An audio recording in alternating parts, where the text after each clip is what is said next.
TASBot und TASBoody endlich vereint! Yay!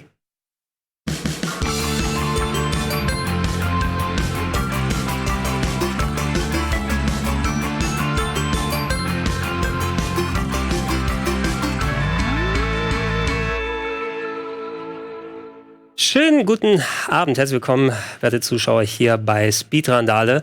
Noch einmal, nicht nur mit dem TASBot, sondern auch mit dwangoAC. Once again, I said in German, with the TASBot and with dwangoAC. Thank you for being here. Glad to be here.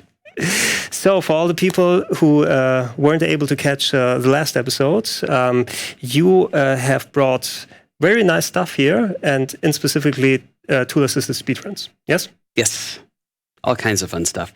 We did an episode earlier on Super Mario Bros. 2 and Mario Bros. 3. Yeah. A lot of the stuff I'll be talking about here will reference back to that material. Mm-hmm.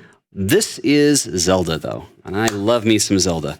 Me too. Me too. This particular tool-assisted speedrun of The Legend of Zelda, the original, was done by someone in our community named Lord Tom.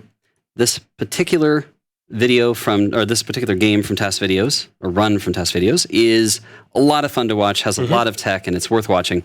So I'm going to kick it off here. I'm going to power this console off, which will kill the video signal here.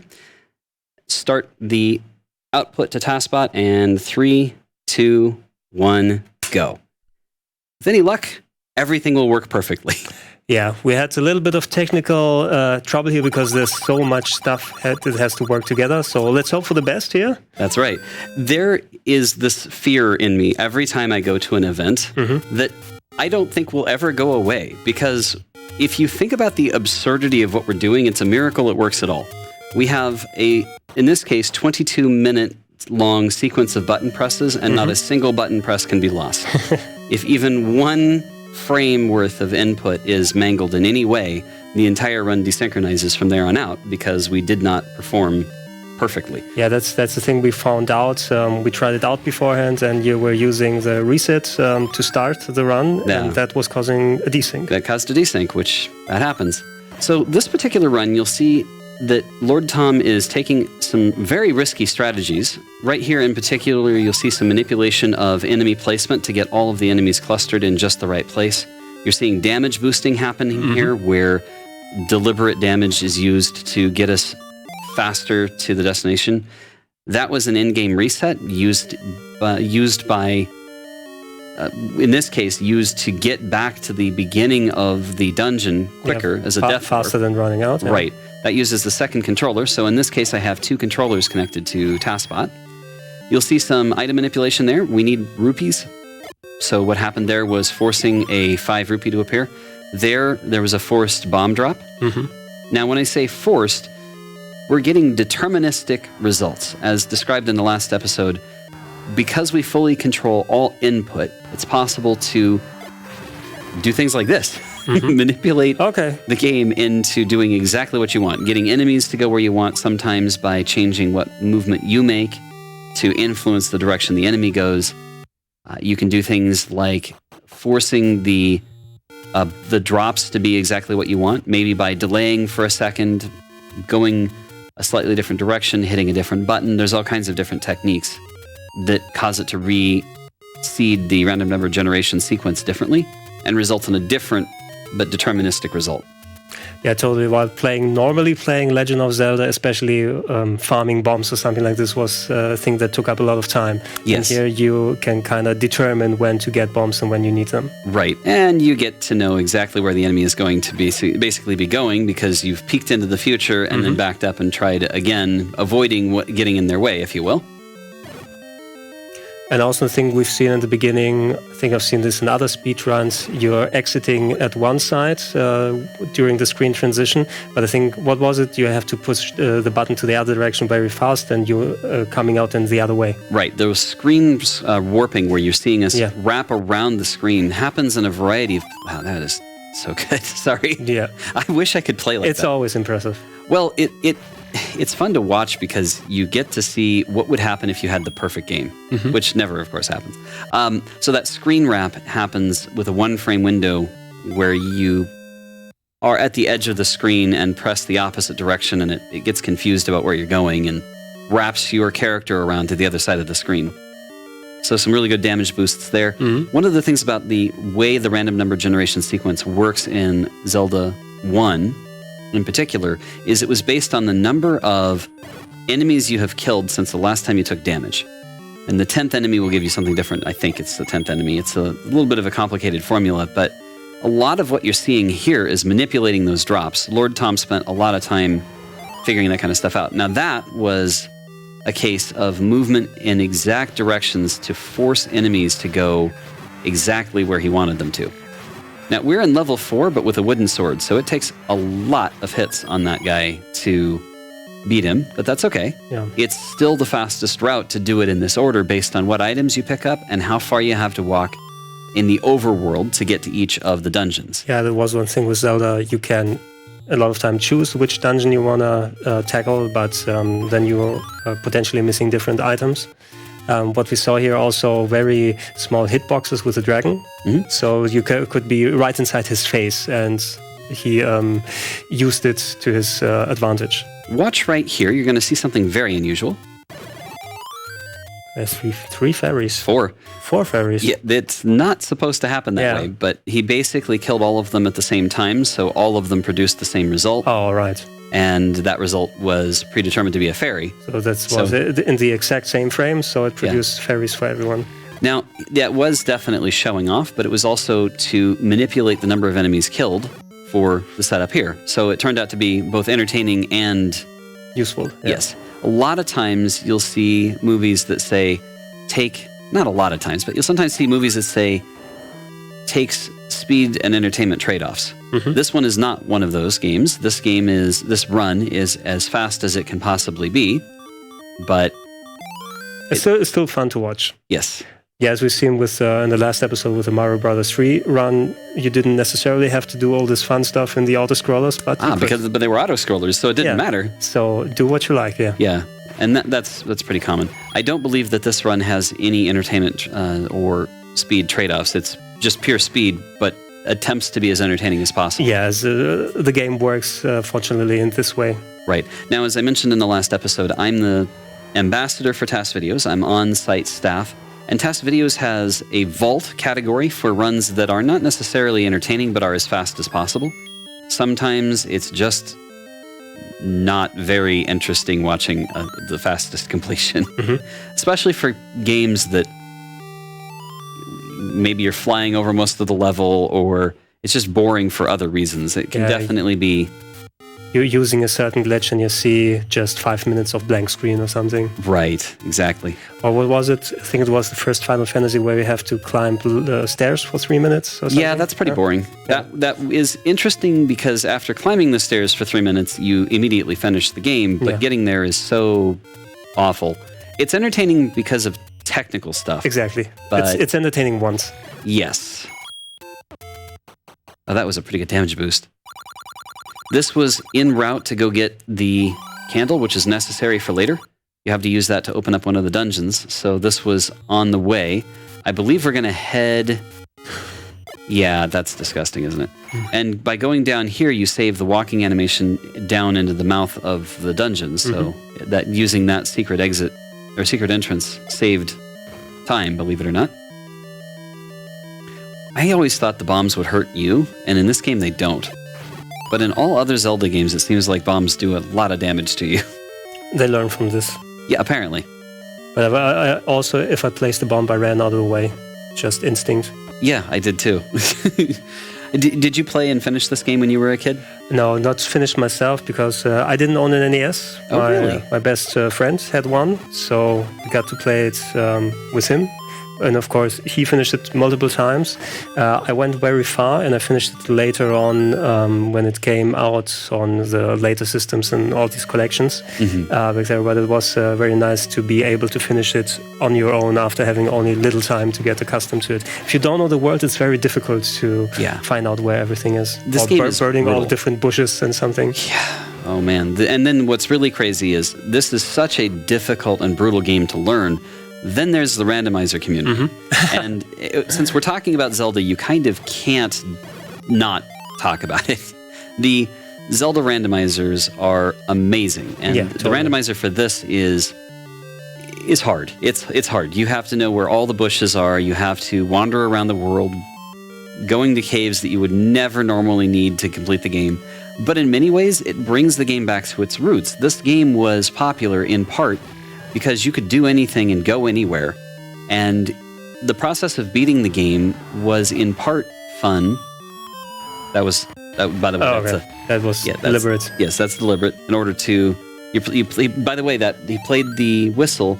He got the whistle into his inventory by removing bombs. So you didn't have to get to the menu to use the whistle? Exactly. But this particular game was always known for just how ruthlessly brutal it was. Yeah. And still, it's, I think, way more difficult than trying to play the later ones because the timing is so unforgiving and the enemies are so fast. I have to give credit to Breath of the Wild for finding the right mix of being a 3D game with that feeling of exploration that you had in the beginning, but without all the frustration.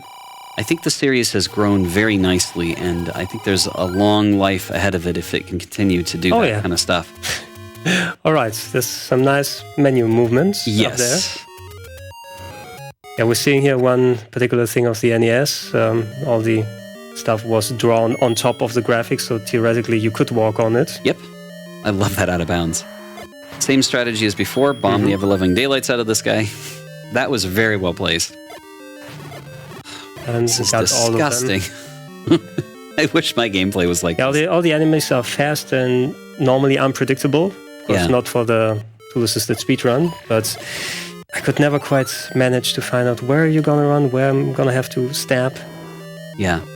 Randomizers for Zelda 2 and for Link to the Past are even more popular because those games lent themselves better to randomizing chests.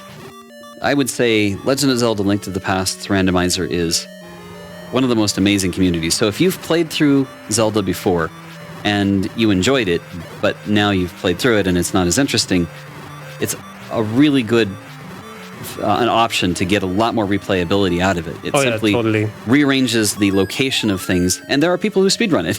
Yeah, actually, one of our co-hosts who couldn't be here today, unfortunately, he's an active Zelda 3 randomizer speedrunner, and we had also a couple of races here on our format. So, and it never stops. He's also telling me I should train them, but I'm a little bit afraid. Well, I am not a real-time runner, as we discussed in the last episode, but that doesn't stop me from making Legend of Zelda Rando my game. And I speedrun it. I pulled off a 2.5-hour, roughly, completion of a rando. But it's interesting. Would you be able, something as a randomizer, of course, you have also a kind of a seed there that you need. Theoretically, you would be able to do a tool-assisted speedrun with a randomizer if you use that particular seed? Wouldn't likely happen unless there was a very particular seed that gained a lot of notoriety. Yeah, and because of the time investment to do it. And you have kind of to force it then so that the people want to see it, and the game always starts with its seed. That is called a plando. Okay. It's not a rando, it's a planned rando. It's a plando. I learned something. So a plando can be kind of fun, and we deliberately set up plandos for the event I was telling you about earlier. Is it okay if I talk about that? Yeah, sure. Okay, so we did some actual honest-to-goodness speedrun content, which for the TASBot community was kind of unusual, and we did it, as is typical, in the most absurd way possible, while driving across the United States in a Tesla, while letting Twitch donate using bits and through actual donations to charity while controlling the car and controlling the game. So not only is there randomizers for Zelda, there's also something called crowd control made by my good buddies at Warp World. Crowd control adds an even more absurd amount of randomness because it means that people watching on a live stream on Twitch and elsewhere can control your game in subtle ways, like taking bombs away or taking arrows away. It's a lot of fun. You don't have to be a big-name streamer to play with it either. You can just stream at any time, as long as you're an affiliate right now. Hopefully it becomes available to everyone. And you can let people use bits on Twitch to control various aspects of your stream. And Zelda 3, of course, Legend of Zelda Link to the Past, there were the chickens. And one of the things that people can pay to do is to get you attacked by chickens. Or suddenly give you ice physics, which is really fun when you're in the middle of a boss battle. a classic. So, crowd control is already absurd. Doing it in a moving vehicle, on the other hand, took things to another level. And not only did we let them use crowd control on the game Zelda, Legend of Zelda, we also let them use crowd control on the Tesla, which meant that they could donate bits and turn on our seat heater in the middle of the desert, or turn the volume up on our radio, or set a random GPS destination, or any kind of ridiculous thing. So over the course of a 16-hour drive, we went from California to Salt Lake City, Utah for the RPG Limit Break speedrunning event. And we raised money specifically for their charity, which is National Alliance on Mental Illness. And we, in fact, specifically asked for randomizer seeds that were unique in some way. And so T-Stigma, who's part of our community, made seeds for the Axeman and I to troll us, basically, to give us the craziest experiences we could possibly come up with. So they were randomized, but then he went in and tweaked things. One of the things he did that was kind of evil is he created a seed where it seemed like it was going to be very, very easy, except we were missing one item. I believe it was a hookshot. And to get it took going through the most absurd route. It was in logic. You could do it, but it was extremely difficult. It was a lot of fun. I wouldn't necessarily recommend anyone who doesn't... If you have a faint heart, don't try streaming from a moving vehicle like that. But that sounds kind of interesting, but also disconcerting. So sitting in there with all this stuff going on around... Well, and trying to play the game. It was okay. It worked out okay. There was a lot of distractions already. I would say the hardest part was trying to fit everything that you would find in a studio like this in a car on a 200-watt power budget. But so we called that Desert Tesla Charity Drive. That was something that the TASBot community at discord.tas.bot and elsewhere put together. And we raised $1,600 for National Alliance on Mental Illness, which was awesome. And that was a very fun trip. I would do it again, but I might bring more water next time because it was very hot. So could they also won't on your P brakes, or were you allowed to stop when you needed to? We had designated charging stops. Oh, okay. And discharging stops. Yeah, apparently, if you want to put it that way. It was a very pleasant experience. I would say that it was worth it. I wanted to be able to do something useful with the Tesla anyway, so. It's a very fun trip. Back to our run here of Legend of Zelda. This is still using a lot of the same strategies. This particular room is kind of annoying because you have to kill every single bat, and manipulating the enemy position is very difficult when you have that many enemies. You move one way and one bat goes the right favorable direction. You move another way and then another one goes the wrong direction. And so a lot of this is a massive amount of trial and error. That's one of the reasons that these runs can be so many re-records. This particular run by Lord Tom was a total of, pulling up the run now, looking at the re-record count on this one. This particular one was 35,502 re-records.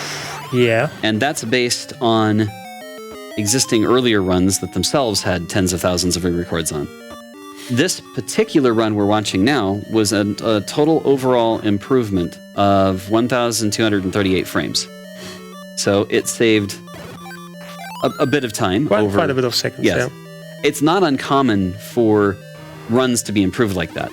And even in real-time runs, you see this. Someone runs it, they figure out a route, a strategy that works, and then people build on that and find other methods. By the way, in this case, that heart was picked up, but it was also en route, and say it took no time to get it. Normally you skip all the hearts.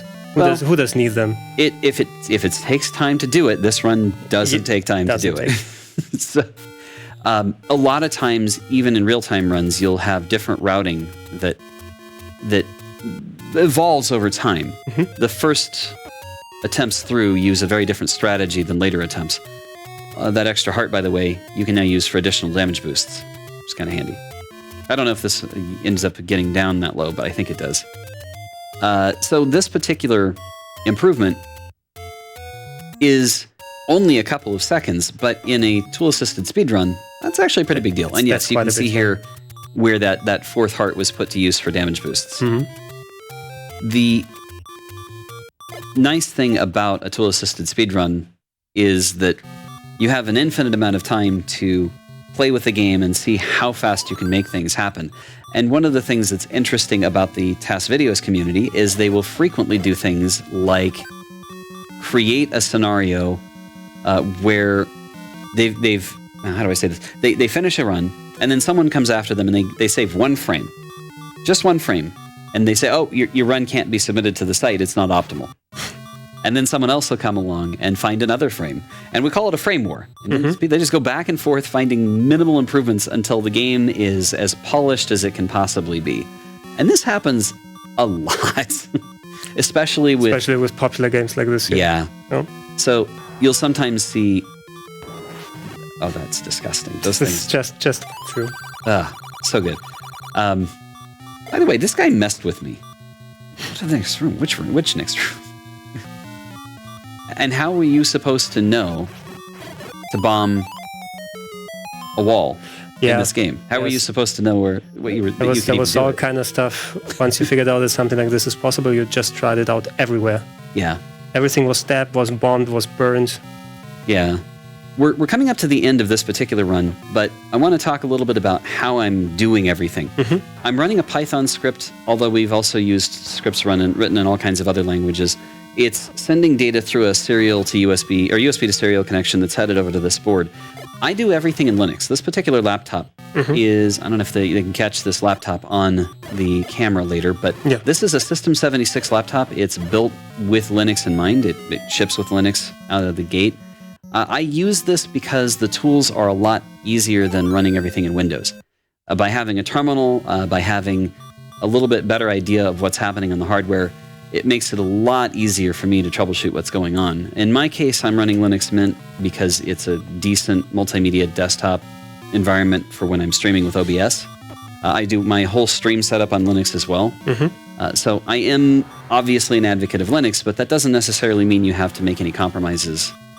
The glitch, by the way, is expected. The screen graphic corruption is a known side effect of some of the crazy he's doing. So you don't have to use Linux necessarily, but it certainly helps.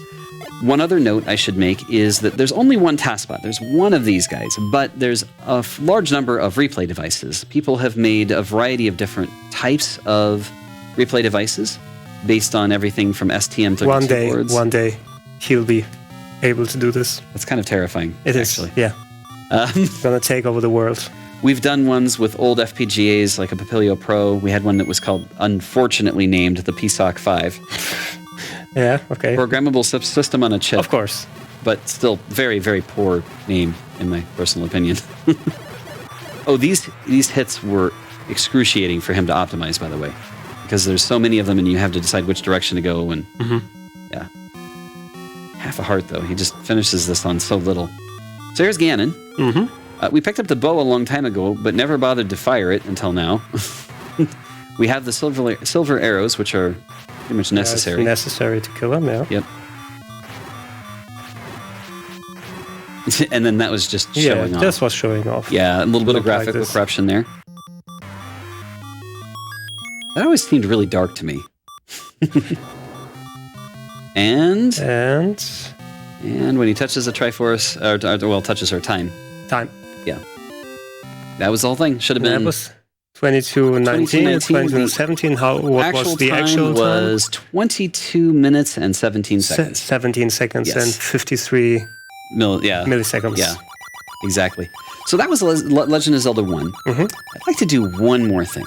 I'd like to do Legend of Zelda 2. Of course. Adventure of Link. We had here a regular speedrunner who did this. I think he needed about an hour plus something. Let's see how fast it takes here. Okay. So this is going to be a very different completion. So I'm going to turn the console off. Yeah. This one, fortunately, I don't believe needs to have the contents of the cartridge erased. If it does, it's not much fun to do it. I'm going to get this here, and 3, 2, 1, go. So this is Legend of Zelda 2. Okay. Doesn't take any prisoners. No, it doesn't take any flack from anyone. This uses a glitch called the scroll lock glitch. And you'll get the idea pretty quickly. All right. it breaks the game badly. So we just ended up someplace completely different. Yeah. So I'm trying to follow. It's kind of hard to follow. I've done my best to try to understand everything that's going on here. And my brain starts leaking out of my ear. So, yeah, Zelda 2, of course, has a bit more physics. Since it's a side-scroller, you have different jumping abilities, you have different ways the enemies behave. But here, it seems, if you find the right thing to do. Okay. Yeah. Just go through a wall. It's so totally normal. Here, normally, you should have the candle to be able to see in the dark. But if you know where everything is, you don't need to see. And then That was a death warp, a restart. Yep, again, used controller 2 to press a button combination that put us back at the very beginning, but retained all of the items we had. This is so absurd. So I'm excited to see how long this run is going to be, because you have quite a number of things to collect.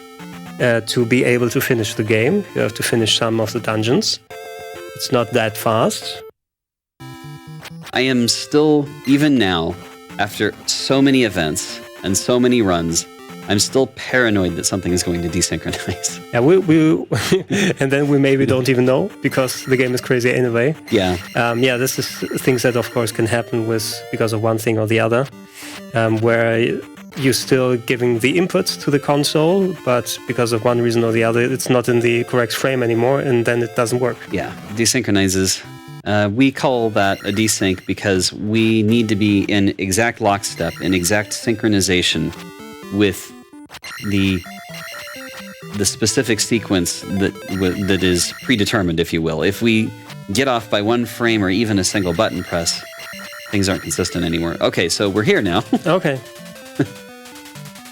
So everything that's been done through Tool Assisted runs, if there was real randomness, so to speak, if it was real random elements in the game and not determined by one or the other factor, then this wouldn't be possible. Wouldn't be possible at all. Yeah. So this is not artificial intelligence. Yeah. So all we're seeing here, there is all it's dependent on random number generators and how you manipulate them. Exactly. So this is a good time to pause and say there's more than just Nintendo console emulations. I've only shown Nintendo console content here, in part because of the difficulty of getting a good capture. We struggled rather substantially here just today. Yeah.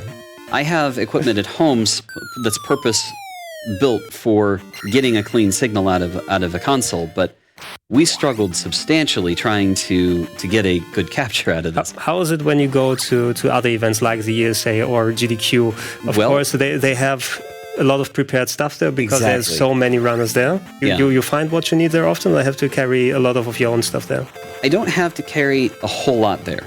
I do, however, have to be conscientious when some overly confident technician says, "Oh, I can do everything. I can do this." I went to DEF CON and presented in Las Vegas in 2016.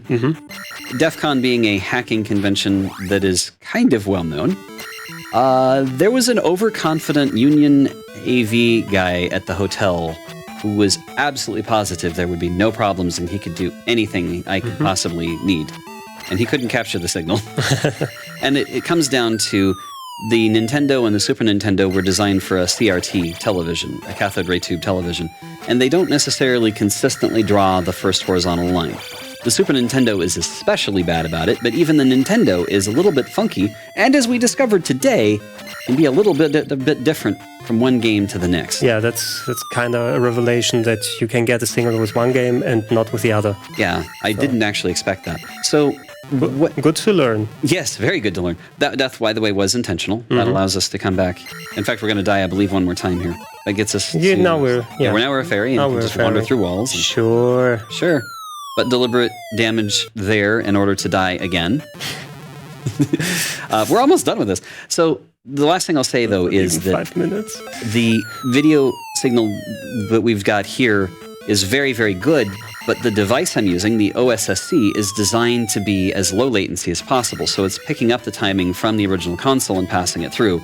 which means that broadcast standards video capture equipment doesn't necessarily like it. Yeah, it's not a converter, it's a line doubler, so to speak, That's so right. that you have so little delay as possible. Exactly. Oh. It does add about a frame, So maybe we have two, but mirror file. it's very good. I can play consistently with it. I do use a professional video monitor at home, though, when I play. And that, I believe, as soon as he touches the Triforce, is time. Time. Yep. There it is. Yep.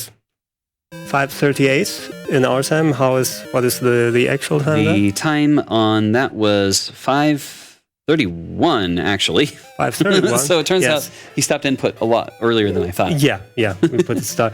That's a common trick, by the way, because RTA time starts from pressing start on a game, for instance, in Mario 3, and ends when the game, when you've pressed the last input. Yeah.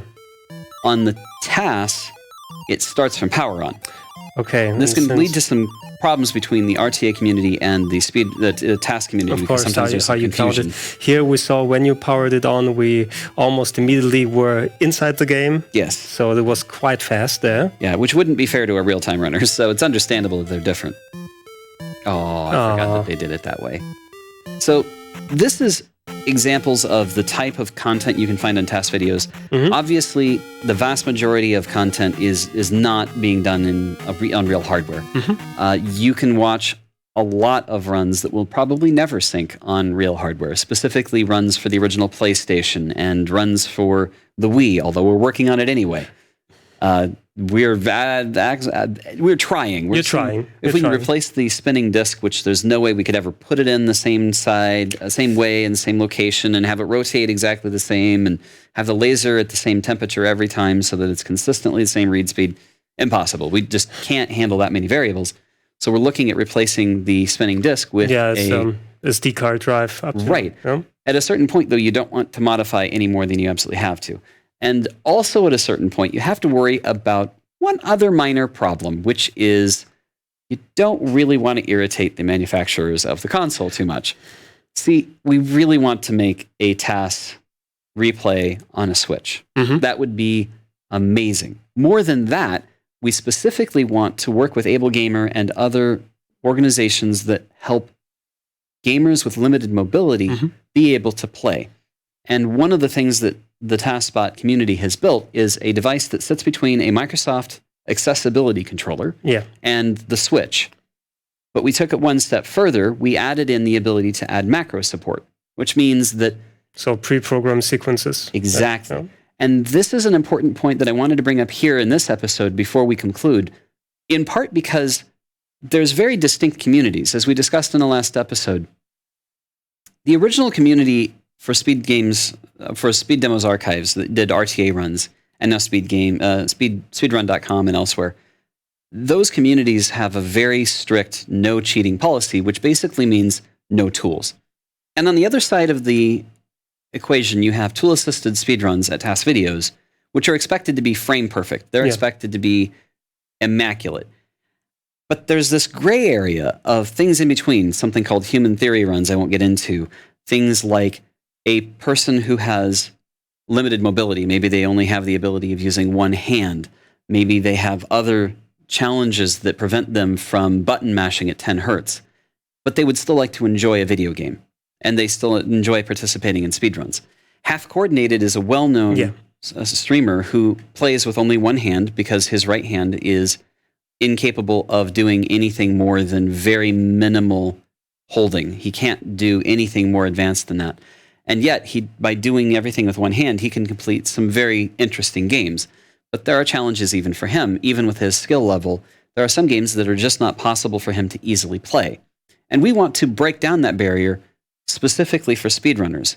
He's not the only one. There's actually a very thriving community for it. I think in part because of the amazing aspects of working past that challenge and still being able to do something great.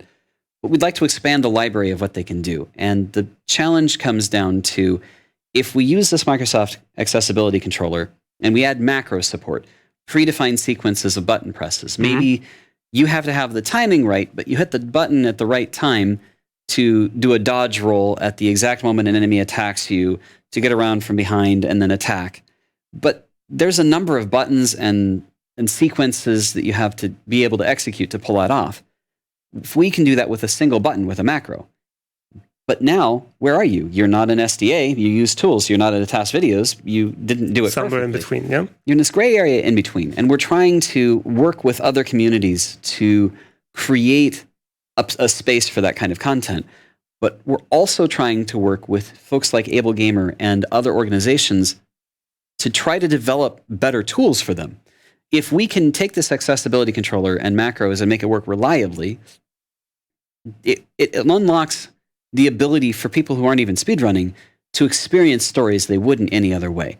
And one of the challenges of that is, at least on modern consoles, the input and the display are completely decoupled.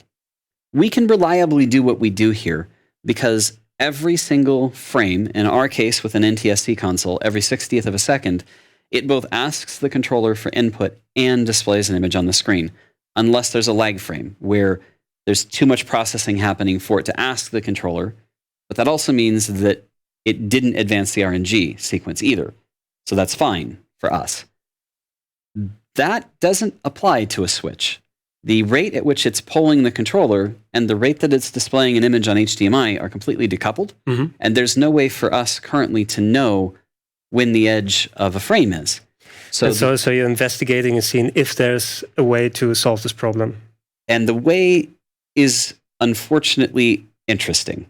In order to make a Nintendo Switch specifically easier for us to talk to from a controller perspective, we have to hack it.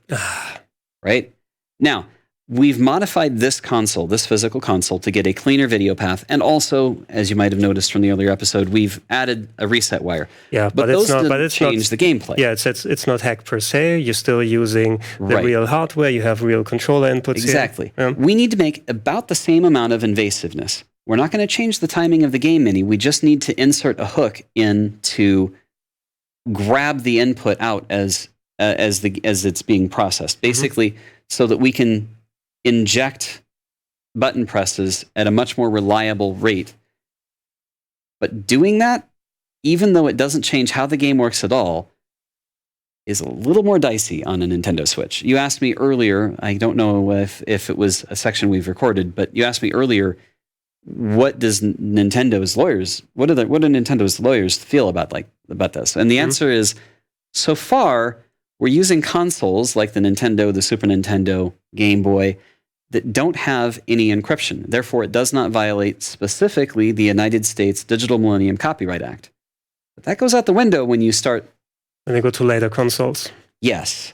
So we're in this interesting place. We want to do the right thing to help other communities, but doing the right thing puts us at a certain amount of risk. So we're trying to walk that tightrope, trying to figure out what can we do that helps Nintendo's fans, not hinders, and do it in a way that doesn't get us shut down. So it's an interesting challenge. It's something that's scary. It's a lot of stuff to think about. Yeah, actually, yeah. But I think if people wanna continue following you, of course, TASBot or other Tool Assisted Speedrunners, they are all over the place, especially testvideos.com as a central hub. But of course, when you're at GDQ, at ESA or other stuff, or if you want to come again on Speedrundale, you're of course welcome. We want to show maybe some Switch runs then when it's finally solved. That would be a lot of fun. I'd also love to demonstrate at some point in the future runs that run natively on Linux and other fun stuff like that. If you'd like to be a part of this community, by all means, TAS.bot has stuff we've done for console verification. TASvideos.org has actual tool-assisted speedruns. The best community, in my personal opinion, anywhere on Discord is my own. I'm a little biased, but we run a very amazing Discord. You can go to discord.tas.bot to get part of our community, and we do have other German-speaking individuals there. You see, then you could also be at home, even if you're from Germany. That's right. So once again, thank you very much. Thank you for letting me rant about some of my favorite topics. Of course, we are always here for this. If you want to contact us, wenn ihr mit uns hier teilnehmen, sprechen wollt, alles andere, speedrundale@rocketbeans.tv, kennt ihr ja. Or if you're English speaking or otherwise understand English, you're also welcome to write us at speedrundale@rocketbeans.tv, and then maybe we'll find an opportunity like this. for all the people that are watching in English. And hopefully you're getting famous in Germany. That would be fun. It would be fun. Other than David Hasselhoff. Thanks for watching and have a good day. Bye-bye. Ciao.